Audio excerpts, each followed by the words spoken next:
சரக்கு கிடைக்கும்னு நினைக்கிறேன், கிடைக்கவே மாட்டேங்குதே. நாட்டு சரக்கே போதும். அடப்படா நீ வேற.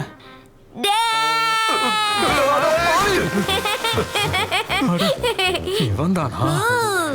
என்னடா தெரியுமா, அக்கா வீட்ல சந்தீப் மாட்டிக்கிட்டான். வாங்க. பையன் மாட்டிக்கிட்டா. வாடா. டேய் பொறுமையா போடா. மாமா வா. முக்கியமான விஷயம். எல்லாரும் ஓடி வாங்க. எல்லாரும் ஓடி வாங்க. நீ வந்து ஓடு. ஏதோ ஒரு பயம் மாட்டி எனக்கு அப்புறம் தெரியும்.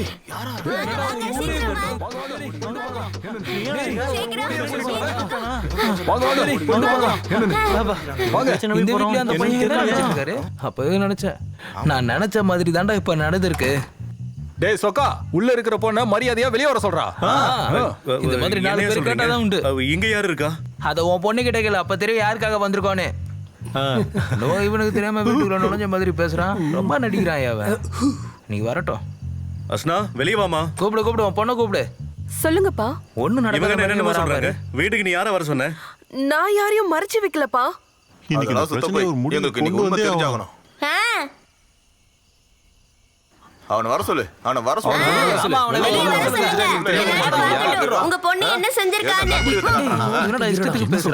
தேவையில்லாத பிரச்சனை பண்ணி எந்த பிரயோஜனமும் இல்ல. உண்மை தெரியணும்னா நீங்க உள்ள போய் நேரடியா பாத்துருங்க. ஆமா உள்ள கண்டவளா என் வீட்டுக்குள்ள வந்தீங்கன்னா அவ்வளவுதான். என்ன மிரட்டிட்டு இருக்க? உள்ள போனா உன் பொண்ணோட வண்டவாளம் தெரிஞ்சிரும்னு பயப்படுறியா?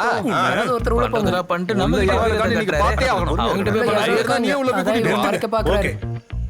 ஒரே ஒருத்த மட்டும் உள்ள போங்க. நான் வேணா உள்ள போய் நான் போய் தெளிவா பாப்பேன். நான் தான் பெஸ்ட். இந்த மாதிரி விஷயத்துல எனக்கு நிறைய அனுபவம் இருக்கு. உள்ள போறதுல பிரச்சனை இல்ல. வெறும் கையோட மட்டும் நீ வெளியே வந்த உன்னை மிதிச்சே கொன்னுடுவேன். ஒருவேளை உள்ள போய் நான் அவனை கூட்டிட்டு வந்தேன், இவளை நான் தான் கட்டுவேன். இவன் என்ன நீ சொல்றான்? ஒன்றும் பயப்படாதுக்கண்ணே, மாமா வரும்போது கூட்டிட்டு வந்தேன். இன்னைக்கு 2ல ஒண்ணு பாத்துருவோம்.